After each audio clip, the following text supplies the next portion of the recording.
Joining me today, I've got Holly and Glenn, who are our tech back-of-house legends. Can you explain to me a little bit about what you each do? Holly, we can start with you. Yep. So, like as a general sort of overarching thing. So, I always, when people ask me what my job is, I always say backstage theatre, and then I have to say backstage, because if you say you work in theatre, everyone assumes you mean an operation theatre. Which I never really clicked on, but that's everyone's first thought, is that I work in a hospital. Yeah, I just say backstage theatre. So, light, sounds, moving sets on and off is kind of the general overarching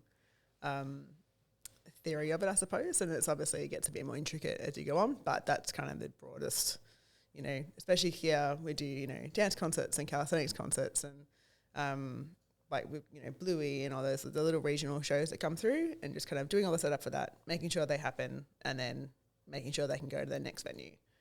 Is sort of packing them up and getting it out. Glenn? So I'm predominantly a lighting technician. We, same as Holly, we do a bit of everything, lighting, sound, staging.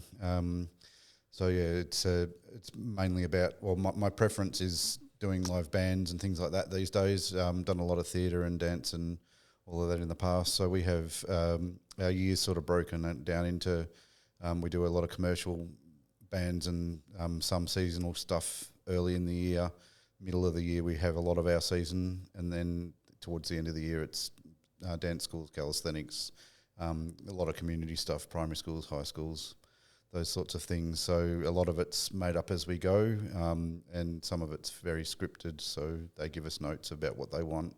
A lot of the shows that come in here are driven completely by what we call the client, which is the production team of the show. So we sometimes don't even supply technicians for the actual runs of the show. We just have our supervising tech that is an overall looking after it, but the crew for the show looks after it themselves. So some of those are a bit can be a bit hairy, because we have to sort of watch them and make sure that they're adhering to our safety processes and the like. But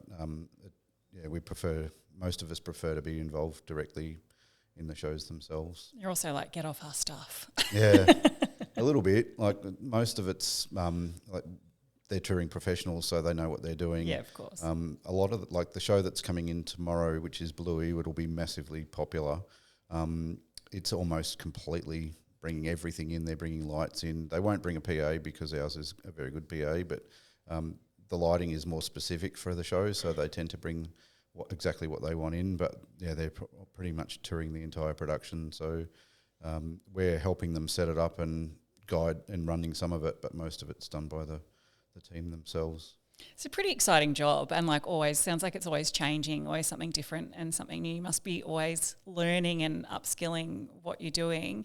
What's sort of some of the most exciting parts of the job? For me, it's actually doing the shows. Like we have such high level clients a lot of the time. We've had international acts. Like a few years ago, we had the Royal Scots Dragoon Guards, which is like a really famous pipe band. We've had the Animals, which is an English rock band from the 60s, I think, 70s. We have little schools like Belvedere Park Primary School, which is a local school, but the kids absolutely adore coming here. So you get that feel-good thing of helping kids that would never have that experience otherwise. So they're things that give you a really good buzz inside, that you're helping these people to do something that they have, it's a lifetime experience for them. We do it every day, but the thrill they get from being here is awesome. That's awesome. It's so good. I would love to know from both of you practically what it takes to put on a live show. I mean, there's obviously so much rehearsal for the performers and all of that, but for you guys, how does that even work, the practicalities of it? Do they give you, you were saying before, Glenn, that they might give you a list of things that they want, but how do, the show comes and then what? So you just planning it all out as a team? Yeah, depending on the show. But if it's a band gig, like Glenn was saying, so typically a couple of hours before they're due to arrive, we'll get a tech spec, which is shows us where they want the drums in relation to the keyboard and all those kind of things, which they'll have planned out for us. And we get that sent to us, and so we have that to work on. And the sound guys will drop all the risers, and we'll kind of go by those plans set up with what we have, and make sure that pretty much the idea is that as soon as they walk in, they are ready to plug in their guitars and rehearse. Doesn't always happen that way, but that's kind of the hope. And so we'll get in a couple of hours early, make sure everything's working, making sure everything's plugged up, making everything is to the best of our abilities with their plans that we've done what we think they're after. They'll arrive, they'll often readjust things or change things or discuss with us what they want. They'll do a bit of a sound check with the sound guy. They'll often give Glenn or whoever the lighting person is, a bit of a, sometimes it's like it's a fun song, like do whatever, or like this is a sad song, and or they'll be very specific about what they are after, and they're like, we want blues and purples and we want it to change to reds and greens, and those kind of things. So whoever's doing lighting will often go up and either kind of pre-plot and do a bit of like pre-work. Otherwise, depending on what show it is, they can kind of do it on the fly, which is what we call busking. But yeah, after that, it's kind of if it's like a band situation, because they've been rehearsing, they all know what they're doing, and it's just a matter of us, or a matter of them getting used to the space that we have and what we can provide to them, and just kind of discussing what they're after. And then show starts, show goes, show ends, and then they'll leave, and then we just pack everything up, and then or we have a look at what's in next and see what we can do. If it's a school show, for me personally, the pressure is a little bit higher in the sense of, because they have been rehearsing for a very long time, we've only got a couple of hours before we can actually... is that all the lead time that you have? Well, it depends. Yeah, usually there might be a rehearsal day, and then there's the show. But typically, especially when it's quite busy school season, they'll come in at 9 a.m. They'll do a rehearsal day just so the kids can go and see what the stage is like and see how it's all going to work in regards to movement. And then they'll go from 2 till 3 or whatever, and they come back at 4. And so they only really have the day, and it's only to see the stage and to see, okay, you guys are going to come in from, this is the door you're going to come in from, and then you're going to leave from this door. And it's that sort of situation. So it is a really quick turnaround. And you just have to we're just the facilitators, and we're just the ones who are making sure everything is safe and that everything is running smoothly. But the teachers are the ones who, you guys know what you're doing in your respect, and we're just going to make sure we're all working together doing the same thing and discussing it correctly. That's hectic. Yeah, a lot of the school shows are the more stressful ones, funnily enough, because you've as Holly mentioned, they'll get here at 8:30, 9 o'clock in the morning. The kids will be on stage. You get one run at it. So they've been rehearsing for months and they all know what they're doing. But from a lighting perspective and a sound perspective, you'll get one run at it. And the sound guys can be dealing with 24 radio mics. So you've got kids that are wearing a little headset microphone. You don't know which character is who. You don't know what's going on. You get one run to rehearse it. Often you've got a script so you can make notes, but the sound desk and the lighting desk both have the opportunity to record what's going on. So in a lot of cases, they'll just record a scene and say, okay, there's these 5 microphones are on, and then go to and that helps them, but they've still got to do it on the fly live when the show actually happens. So from a lighting perspective, you see what's going on, you quickly bring up a lighting state and that kind of looks okay, and maybe you can edit it a little bit while they're doing it. But it's really quick, really fast, one go at it, and then you do it. You are literally doing a live show live a lot of the time, where, if you make a mistake, it's oops. And you've also got the variables of kids making a mistake, yes.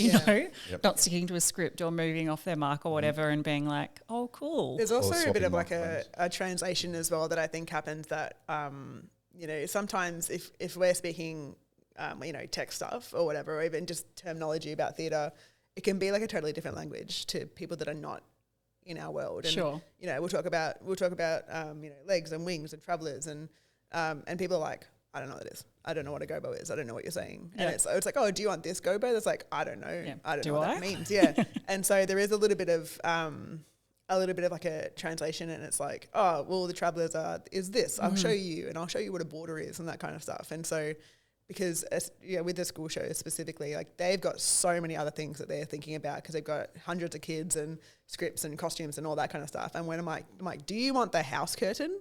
And they're like, I don't care. And I was like, okay, well, but I need to know that. Like it's that sort of, and trying to figure out when to kind of ask those questions, who the correct person to ask those questions are, and then like speaking in a way that they're going to understand, but doesn't feel condescending to them as well, because you don't want to dumb it down. It's not dumbing it down, but it's like it's hard to explain what a black curtain is without sounding patronising to somebody. Yeah. That's a tricky balance. Yeah, but I'm sure they love it. Yeah, and people, the more they come, the more they remember. It's like, oh, well, last year we did this. I'm like, great, we can do that again. And it's that sort of, and it's funny as well, kind of to piggyback on what Glenn was saying. It's funny how quickly you get invested in a show that's got nothing to do with you. Like, with the kids shows and stuff, it's like, I don't care if this, I'm like, I don't know these children, or I don't like, so my show, no one that I know is coming to see it, be like, but I want it to be good, and I want people to enjoy it. You're like, go Timmy, let's go. Yeah, it's like, oh, he did that really good. Like, he's really good at that song or whatever. Like, you become really invested in it all of a sudden, even though you're never going to see it again. No, you don't care. That's probably because you're passionate about your job too. Yeah, that's a reflection on what you guys are doing, which is such an important part of any show. I love hearing about sort of all the technicalities of what you're doing behind the scenes, because it's really what's bringing these shows to life. Have you got any great memories or stories of any particular show, something that came close, something that didn't go necessarily right? We have one of my favourite shows that happens every year is Wakakiri. Mm-hmm. So it's a Stepford style. It's not a competition. It's a basic, but it is a competition. It's a bunch of schools that come in and they'll do a dance performance to a story. The music, they've got to tell a story to the music. And you do get all different. We've had schools coming from the New South Wales border. We've had them local ones as well, and they are very invested in what they're doing, and you end up being invested in it as well, because they get that one. We get a couple of runs at it, but essentially you get a teacher that comes up and says, "This is what we want," and you go, "Oh, I could just do this, or I can change it a little bit this way," and they go, "Well, you're the professional," but a lot of the time, you bounce off the ideas from them, but because you've got so many different levels of skill sets with the schools with their dancing and whatever, you really like to help them get better. And from what Holly was saying as well, a lot of the schools that come in, particularly, you get performing arts teachers are either ex-performers themselves or have done dance, and so that's their life. They sort of know what they want, but you can help them get that over the line. And Wakakiri is one of those ones where sometimes you've got like the school principal who's just been thrown into it and they've never done it before, but they kind of know what they like. Mm-hmm. So you help them to get to that point. But it's one of, and again, from what I said before, a lot of the time, like, we do it for a living, but the reward really is the audience enjoying and the kids, the people participating in the shows having a good time. Like, we're in the entertainment industry. You want to, the joy is actually providing that entertainment and knowing that people are going to go home with a smile on their face and maybe have memories. And on stage we have a little bit of banter between our departments. Like, sound guys go, people, you don't go home whistling the lights, but you can't take photos of the sound, and they're the sort of things that you actually really enjoy making those productions especially for the people who, like the community clients. You're giving them lifelong memories that they're going to get out of it. So a lot of those shows, largely the community shows, are the ones that give you the most reward because of what you're actually providing those people. That's so good. What about you, Holly? Have you got a favourite one? I like everything, but I think one of my most sort of standout memories, which is not because anything happened specifically, but it was our first show with an audience back after COVID, which was obviously awful for everybody, but we totally shut down. We didn't have jobs. We didn't know if we were going to have an industry. We didn't know. It was a very, really rough time for everyone. And we had our first show back, and it was, I now can't remember his name. Is it Uncle Kutch? No, what's his name? Yeah, Kutch Edwards. Kutch Edwards, that's it. And it's just a little concert. I think it was just him, and then there was a couple of bands or whatever. And we were still in pretty heavy restrictions in regards to what we could do and what we could wear. Like, we're masks and we're 6 feet apart and all this kind of stuff. And I remember sitting in there, and it was very quick. He was at utmost professional, very quick sound check, very chill by all accounts sort of day. And we could only have like 100 people in the audience because that's what our restrictions were. And it was all very, very tentative, but everyone was just stoked to be back and we were just trying to do our best. And I remember standing side stage and, excuse me, we'd done his announcement that he was, like, ladies and gentlemen, please welcome to the stage. And he walked on, and there was this, huge wave of applause and like people, wooing and all that kind of stuff. And I remember turning and looking at Josh, he was the other tech on with me, and we just both like burst into tears because it was just the first time in a couple of years where there'd been like a live performance and that, we're back, we can do this, we've got this. And it was that sort of like, up until then we had a couple of things that we were able to come in and do that were filmed, and it was a live stream, and so we were doing some things as we were getting out of those restrictions, and we were very well looked after in regards to people who were really trying to help us, especially as casuals like myself, because we're not really owed anything. But really well looked after, really well helped, and the support system of everybody was, we were all there, and it was lovely in retrospect. But that was the first time I was like, oh no, we're going to be okay. It's going to be all right. And I just remember just bursting into tears. And having that moment. Yeah. And I'm a crier anyway, so it doesn't really matter. But he, it was just really like, it was just like a really nice, like, relief breath out, exhale. I suppose. Yeah. And it was a really lovely show to open up on as well, because he was fantastic. But yeah, it was just like, I think that's probably one of the ones that's really stuck in my mind. I just remember that one moment as soon as we announced it, and it was just like 100 people clapping and like, oh, I love that. God. It's obviously a reflection of how passionate you are about your job too, which is so nice. And yeah, like I said, it's such an important part of live concerts, of shows, even as, community theatre, like doing schools and all of that stuff, and right up into music concerts and stuff. You do fantastic work. So congratulations and well done, and thanks so much for coming to chat with me. Thanks. No worries. Pleasure.